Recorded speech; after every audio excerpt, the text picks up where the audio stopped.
Bom dia, pessoal. Então nós vamos falar aí hoje sobre tudo que está acontecendo aí nessa transição de governo, né? Mais uma vez aí eu vou voltar a bater na tecla dessa PEC aí da transição, que ela vai definir aí como vai ser o orçamento de 2023, né? Então por que eu tô batendo aí nessa tecla? Isso vai definir, né, o futuro da economia para os próximos anos, tá? Às vezes as pessoas elas não estão tendo a real noção do problema, né? Desde o impeachment da Dilma, nós tivemos aí vários avanços nesses últimos 6 anos em relação à sustentabilidade da economia brasileira, tá?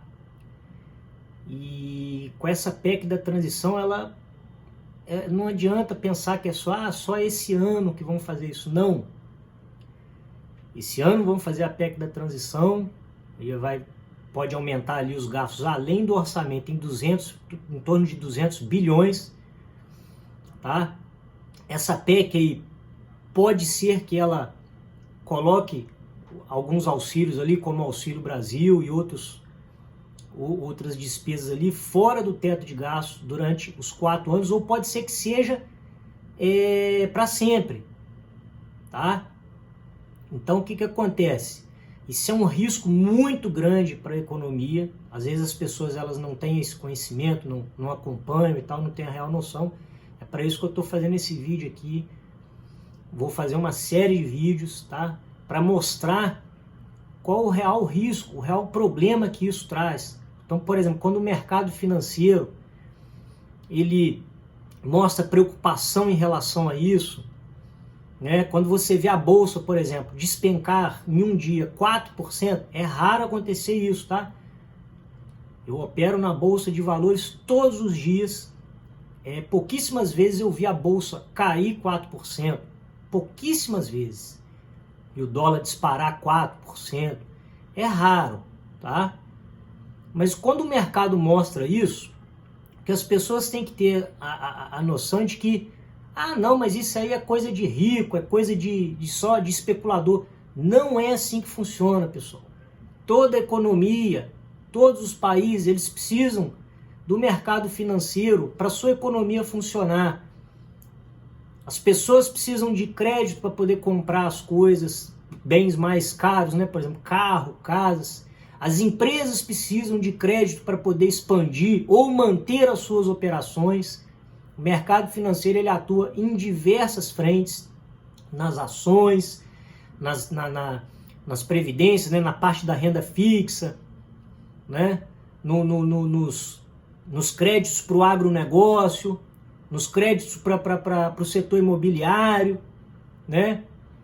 E na renda variável, nas ações, nos fundos multimercados, onde as empresas captam dinheiro para manter as suas operações ou para expandir. Isso significa o quê? Gerar emprego. Quando uma empresa capta ali um recurso para, sei lá, ampliar em 10, 15 unidades, ela está gerando emprego, ela está aumentando o PIB do país, ajudando a aumentar o PIB do país, ajudando a aumentar a arrecadação. Então, todo país do mundo ele precisa, para sua economia funcionar, parte, né, do que move a economia de um país é o mercado financeiro. O mercado financeiro tem pessoas ali que eles não estão nem aí para viés político. Eles não tem viés político, não tem sentimentalismo, não tem nada. Simplesmente o cara está fazendo análise de risco-retorno. Então, quando o risco aumenta, o que esse camarada... E isso se inclui pessoas assim, investidores nacionais e estrangeiros. Ele pega e olha, por exemplo, para um Brasil com o risco de dar um calote nele, tá? E avalia outro país concorrente do Brasil, por exemplo, né? E ele pega e fala assim, peraí, esse país aqui, vamos pegar ali Taiwan, esse país aqui tá me dando tá com as contas públicas muito mais equilibradas. O meu risco de tomar um calote aqui é muito menor. Já no Brasil, ó, cada vez mais o risco aumentando. Ele vai tirar dinheiro daqui e vai mandar para Taiwan. Não adianta, pessoal. Eu vou falar em vários vídeos aqui como é que estão as contas públicas do Brasil, o orçamento, o que o Brasil arrecada, o que ele tem de dívida. E o pessoal vai começar a entender que, apesar de acharem que o Brasil é um país rico, o Brasil não é rico. O Brasil é um país de economia grande, é uma potência econômica, por causa do seu tamanho, seu mercado muito grande. Mas não é rico. Se você pegar todo o PIB do Brasil e dividir, PIB per capita, vai ver que o Brasil não é rico. É um país de economia forte, economia grande. A gente está 40 anos parado no tempo em relação a poder de compra, em relação à renda per capita. 40 anos parado no tempo. Enquanto outros países aí, realmente, a China, por exemplo, era mais pobre que o Brasil. Em relação à renda por cabeça, renda per capita. De uns 20 anos para cá, ela passou o Brasil já bastante. Tá? Outros países emergentes também. Porque atraíram investimento. O Brasil, se ele se manter só com o investimento do governo, é muito pouco. É muito pouco e esse investimento vai cada vez mais se definhar. E eu vou explicar isso em vários vídeos. Ele vai se atrofiar cada vez mais. E vai ficar muito limitado perto do tamanho do país. Não vai crescer nada. Ele precisa, como qualquer outro país, principalmente emergente, ele precisa de capital de investidor. O capital privado para poder... E tem muita gente querendo, porque o Brasil tem potencial. O problema é que não vão investir se tiver um governo irresponsável com a parte fiscal, botando o país com risco de calote. A exemplo do que está a Argentina. A Argentina, quando você escuta falar na televisão, selo de bom pagador, é porque o risco de crédito dela está aumentando cada vez mais, daquele país, né? Está aumentando cada vez mais. A Argentina já está na situação iminente de dar calote. Como é que funciona esse calote aí? Todos os países têm dívidas. Inclusive a maior economia do mundo, Estados Unidos, por exemplo. É normal o país, ele faz essa dívida aí para poder, né, pagar as suas despesas ou para investir. Para investir, para aquecer a economia, aumentar ainda mais o seu... né? Assim como uma empresa pega dinheiro lá no banco, às vezes a 1% ao mês, mas ela sabe que ela vai ter 2%, 3% de retorno. Aí é válido, aí é investimento. Então todos os países têm as suas dívidas, né? Então o que acontece? Quando você pega um país que ele faz a dívida ali mediante títulos, tá? E aí ele, daqui a, sei lá, 10, 15 anos, ele tem que remunerar o seu investidor. Ninguém empresta dinheiro, é como se o cara tivesse, é como se eu estivesse emprestando dinheiro para o país. Ninguém vai emprestar dinheiro a troco de nada. Investidor, ele quer retorno. O capital, ele trabalha pela pessoa. E aí, assim como o banco, quando te empresta dinheiro, ele está ganhando nos juros. É o retorno do capital. E aí, o que acontece? O país vai ter que pagar esse juro. É uma despesa que ele está fazendo. Né? Quando o país, ele tem ali...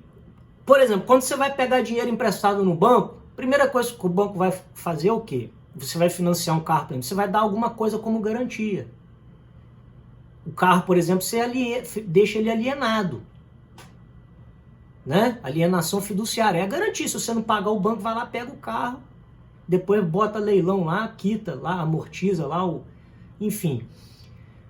O país, quando vai fazer as suas dívidas, seu crédito, né? Emitir suas dívidas, ele precisa ter algo como garantia também, que são as reservas internacionais. Tá? Hoje o Brasil, por exemplo, tem um montante ali de reservas internacionais que é mais ou menos 1/4 do valor da sua dívida bruta. Está ainda numa situação ainda sob controle, o investidor ainda, olha, não, esse país aqui está com um risco de me dar calote ainda sob controle. Aí olha para a Argentina, por exemplo, que tem o valor de reservas internacionais e se acabando com o tempo. Só para vocês terem ideia, as reservas internacionais da Argentina hoje estão em 40 bilhões, vamos arredondar, 40 bilhões de dólares. E a Argentina tem uma dívida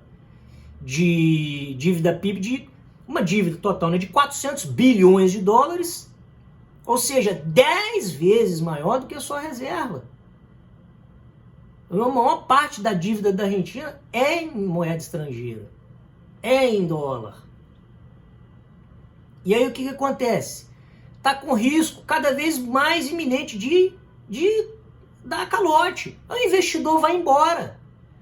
Investidor indo embora, fuga de capital, significa menos dinheiro para as empresas investirem. Significa desemprego, aumento de desemprego. Aí o governo vai emitir mais dívida ainda para poder pagar suas despesas, mais liquidez no mercado, mais inflação.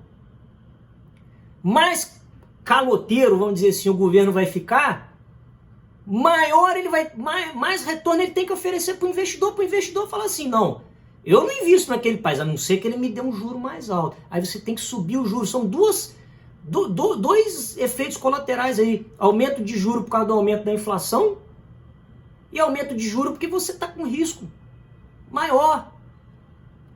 Aumentando o juro, então você está aumentando a tua dívida. E o custo dessa dívida aumentando cada vez mais, porque o juro está aumentando. Você começa a entrar numa bola de neve, e é isso que está acontecendo no Brasil, desde os anos 2002 para cá.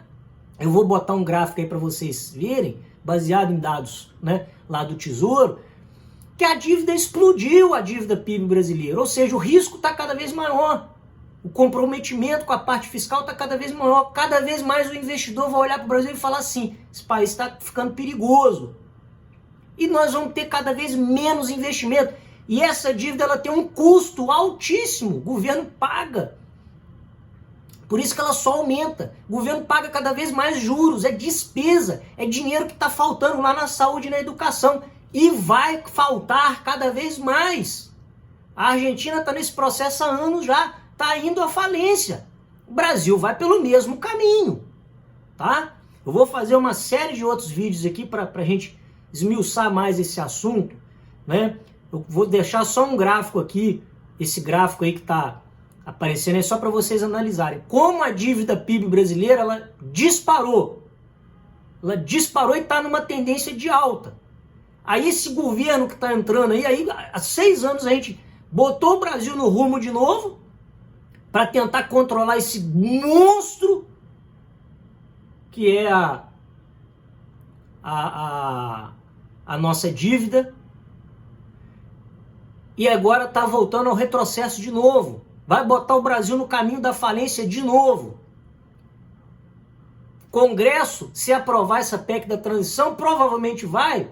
Congresso são políticos. Eles vão aprovar se tiver ali uma articulação ali, né, com interesses ali que cumpra ali com os interesses políticos deles. Cargos em estatais, grana, dinheiro, né? Vocês sabem que o Congresso é comprado. O STF muitas vezes é irresponsável nas decisões que eles tomam. Se o Congresso não aprovar isso aí, provavelmente o STF vai dar ali uma canetada ali, vai conseguir esse aumento de orçamento. A situação é insustentável a longo prazo. E não adianta, mas é só esse ano. Não vai ser. Não vai ser. A situação vai piorar cada vez mais. O que nós temos que fazer? Continuar sempre cobrando, sempre indo para a rua reclamando, manifestação, cobrar daquele deputado, senador que você votou. Não podemos. Senão, pessoal, nós vamos deixar um Brasil horroroso para os nossos filhos e netos. Como os venezuelanos estão deixando agora para os descendentes deles. São decisões erradas há 30 anos atrás. Não podemos dar sossego. Então analisem aí esse gráfico, vejam como é que a dívida só aumenta e vai aumentar cada vez mais. E a gente vai ficar numa situação aí de cada vez mais tendo que aumentar a dívida, cada vez menos investimento privado no país, cada vez menos dinheiro para o governo investir sem ter que aumentar ainda mais a dívida, e é menos dinheiro para a saúde, para a educação, para o social, e a população só aumentando. Só aumentando. Então vamos analisar isso aí com calma, tá ok, pessoal? E acompanhar os próximos vídeos aí que eu vou falar mais específico sobre cada assunto desse aí. Um abraço aí.